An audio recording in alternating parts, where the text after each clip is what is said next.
Hello, and welcome to the continuation of Module 4, in which we are working on synthesizing our sources. I wanted to take a few minutes, to talk about the three essays that we're writing about. It's been tricky trying to figure out how to do video lectures on writing. Usually I just do them in the classroom and we have a nice big long discussion about it. It's very engaging. That's not really possible here unless it's on a discussion board, and then I get a flood of responses all at once, which can be hard to Mhm. respond to everyone.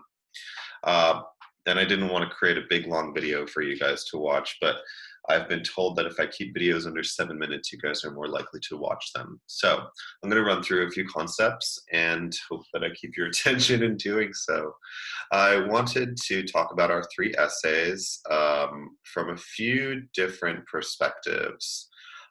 First of all, we have our three essays, right? We have our essays texts because one of them is a video. We have Courtney Martin in her TED Talk, The New American Dream. We have Gerstle and Sarkeesian in their study, The Color of Family Ties, and Gloria Anzaldúa in her essay, How to Tame a Wild Tongue. The things that I want us to think about are structure and content. First of all, structurally, uh, not that you're going to be talking about the structure in your essay, but it's important to look at them from these angles because they can inform our writing that way. For example, structurally, if we're thinking about the structure, how did Martin choose to present her information? In what order? And what techniques did she use to give us that information, right? So, for example, Martin moves from the macro, the really, really big, talking about history and change and global economic trends, to the micro, talking about personal examples from her life to inform the way that she sees the American dream. The other way we can talk about that is the concrete versus the abstract. Concrete examples are examples of things we can see and touch, right? When she tells us a story about her father having to take out or her grandfather or father having to take out his own braces, right? That is a concrete example of that she's giving us, versus an abstract example, speaking abstractly when she's talking about how we need to reevaluate success, right? Words like reevaluate and success, these are abstract ideas, right? So, but she never gives us an abstract idea without first giving us a concrete idea to follow it up with, right? So before she says we need to reevaluate success, she says millennials are no longer buying houses, right? Because they cannot afford it. That still sounds a little bit concrete, but it is a little less concrete, but it's still a concrete example of what she's about to say conceptually, abstractly, right? Anzaldúa moves through, in her essay, How to Tame a Wild Tongue, moves through personal experience using the central trunk of a tree with she moves through personal experience, right? All of her essay is about personal experience, but also using personal experience as a jumping off point into many different ideas. Often they are historical. Uh, but her life is the trunk of a tree, and all of the ideas that she's able to jump off of are the branches off of that tree, right?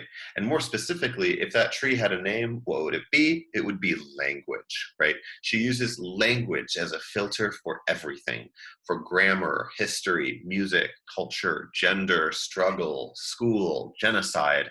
She talks about everything through the filter of language. And that's really instructive for us as writers.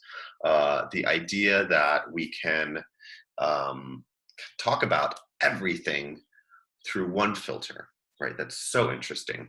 And finally, Gerstle and Sarkeesian wrote a study that challenged two things. One, the quality of life of the poor versus the well-off. And second, what the function of family actually means when it comes to quality of life. right? And structurally using that question, right, to compare how the poor live versus how the well-off live, right? And especially how that is informed by race. Um, how can we compare these videos structurally? Martin lays out an idea. Oh, wait, I'm sorry. That is an old. Yeah, sorry, never mind.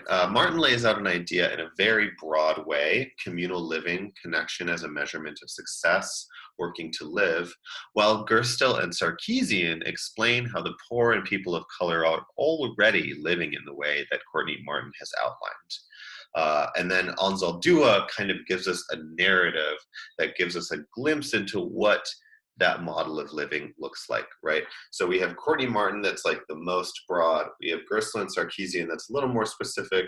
And then we have Gloria Anzaldúa, right, as our sort of eye on the ground of what that looks like. Oh my God, I'm hitting 7 minutes and I haven't even gotten through.